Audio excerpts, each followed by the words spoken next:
चलिए अब शिक्षा मंत्री से सवाल पूछते हैं। वो तो सारे सवाल थे कर्नाटका इंचार्ज से। आपने अभी कुछ दिन पहले ये कहा कि students across the country will be taught the corrected version of Indian history under the new education policy, that is the NEP. It's been 3 years now, 2.5 years. How much of that has been implemented? And how much pressure are you facing from your own ideologues who are saying that there has been a delay in projecting this corrected version of history? Maria ji, मैंने कहीं नहीं कहा था और आज की आपकी rising India के मंच पे मेरे अभिमत को स्पष्ट करता हूं। मैंने कभी नहीं कहा था there will be correction of history. ये पवन मेरे मित्र बैठते हैं, मेरे को रोज घेरते हैं पार्लियामेंट से बाहर आने के बाद। मैंने इसको नहीं कहा था, ना आज भी कहूंगा।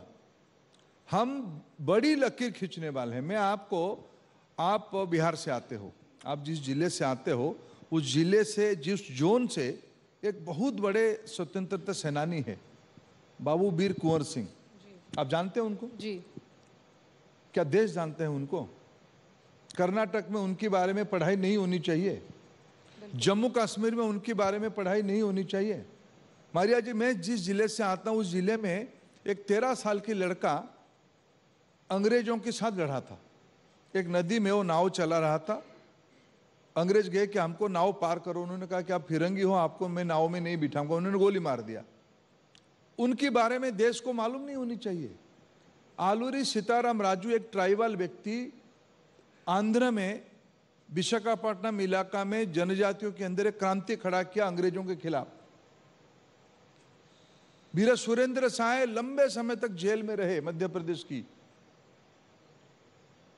इनके बारे में आज देश कितना जानता है?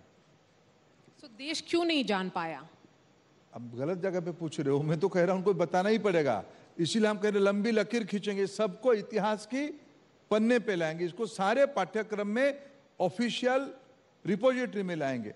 किसी भी चीज को मिटाया नहीं जाएगा, अधिक चीजों को जोड़ा जाएगा। इसी में सब लोगों की सहायता चाहिए। देश की आजादी जो आज हमारी, हम जिसको एंजॉय कर रहे हैं, जिसके कारण आज हम लोग इकट्ठा हुए, आज हम बैठे, 75 साल की जर्नी हो चुकी है। ये अनेक लोगों की बलिदान पे, अनसंग हीरो की बलिदान पे उपलब्ध हुई है। नारायण गुरु एक सोशल रिफॉर्मर रहे केरला के। कुछ CPM के मित्र मेरे को मिलने आए कभी, शिक्षा मंत्री और हमारे पार्लियामेंट के कुछ मित्र। उन्होंने कहा कि हमारे कुछ रिजर्वेशन है शिक्षा नीति में। मैंने पूछा क्या रिजर्वेशन किया आपके बारे में? मैं जानता हूं आपकी सरकार ने नारायण गुरु के बारे में बहुत अच्छा शोध और अध्ययन किया। मैं उसको राष्ट्रीय शिक्षा नीति के तहत देश में लाना चाहता हूं। आपकी आपत्ति क्या है? उन्होंने कहा कोई आपत्ति नहीं। तो फिर आपका अमेल कहां है? अमेल कुछ नहीं है। देखो, इसको एक छोटे दृष्टि से मत देखिए। बाकी रहा NEP की इंप्लीमेंटेशन की बात, ये बात सही है। NEP को 3 साल हो रहा है।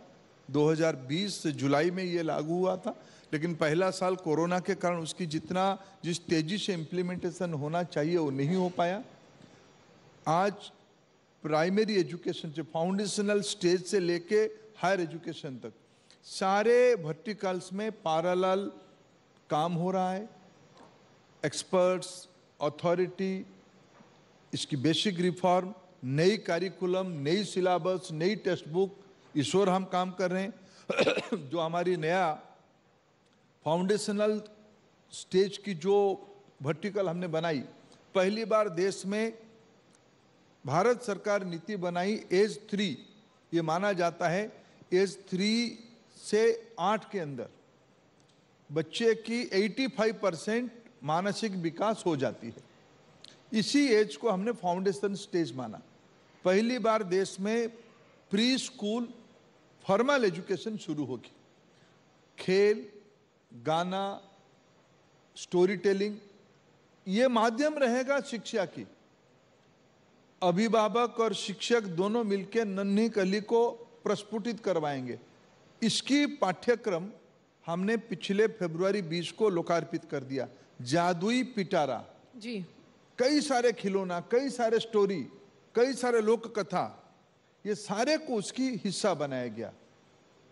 क्लास 1 और 2 की किताब जल्दी बाजार में आ जाएगी।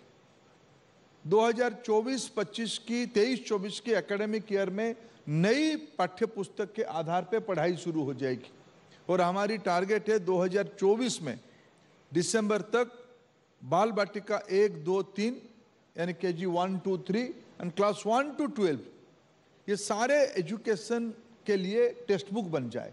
धर्मेंद्र जी, जिस तरह से आप समझा रहे हैं वो एक what we have seen is that the policies being drafted by people who are perhaps very grounded, जो ज़मीनी जिनको पहचान है और जिनको पकड़ है। तो क्या वो पहले नहीं था कि जो आप जो बोल रहे हैं जादुई पिटारा, जिस तरह से आप लोग पढ़ाने की कोशिश कर रहे हैं, वो पहले क्यों नहीं था? Do you think there is a shift, and this shift is only because New Delhi has changed, the policy makers have changed, their approach has changed? मैरिया जी, मैं उस अनहेल्दी कंपटीशन में जाना नहीं चाहता हूँ। मैं ये नहीं कहूँगा कि यहाँ जो विद्वान बैठे हैं, आप और हम जो बैठे हैं, हम उस शिक्षा पद्धति से यहाँ पढ़ के आए हैं, वो गलत था, ये बिल्कुल कतई मैं कहने का दुस्साहस नहीं करूँगा। लेकिन आज चैलेंज और बड़ा है, समय के हिसाब से उसको इवोल्यूशनरी प्रोसेस में और ऊपर लेवल पे ले जाना चाहिए। टेक्नोलॉजी इतनी तेजी से हमको प्रभावित करती है। पहले हमारी घर में एक स्कूटर होती थी तो 15 साल चलती थी। आज हमारे घर में उसी मूल्य का, उसी वैल्यूएशन की मोबाइल फ़ोन साल में 3 बार बदल चुकी है। नया टेक्नोलॉजी के साथ, नया फीचर के साथ आ जा रहा है। ये सारा चीज़ों में पहले हमारे बच्चों को चैट जीपीटी की चुनौती नहीं था। आज चैट जीपीटी आ चुका है। ह्यूमन इंटेलिजेंस काम करेगी या मशीन लर्निंग काम करेगा, ये अभिभावकों के मन में द्विधा आई है। पहले आपके घर में बच्चों के सामने स्क्रीन टाइम की कोई चैलेंज नहीं था, मेंटल वेलनेस, मेंटल हेल्थ की कोई इशू नहीं था, आज इशू बना है। ये सारे के लिए जो नई अप्रोच चाहिए, 21st सेंचुरी ज्ञान की सदी होने वाला है, नॉलेज बेस्ड सेंचुरी होगा।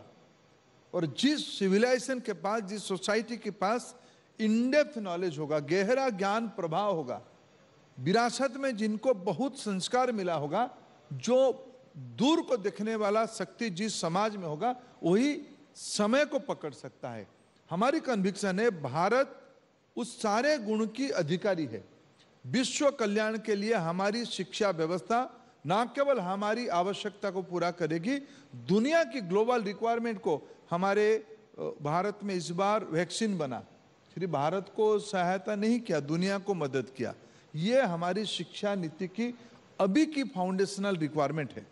धर्मेंद्र जी, एक स्टेटिस्टिक्स है और ये रीसेंट रिपोर्ट आया है that 8 lakh students travel abroad for higher education every year and spend $28 billion, which is 1% of our GDP. Of this, $6 billion are fees that go to foreign universities. This is about 45,000 crore, which is adequate capital to start several institutions.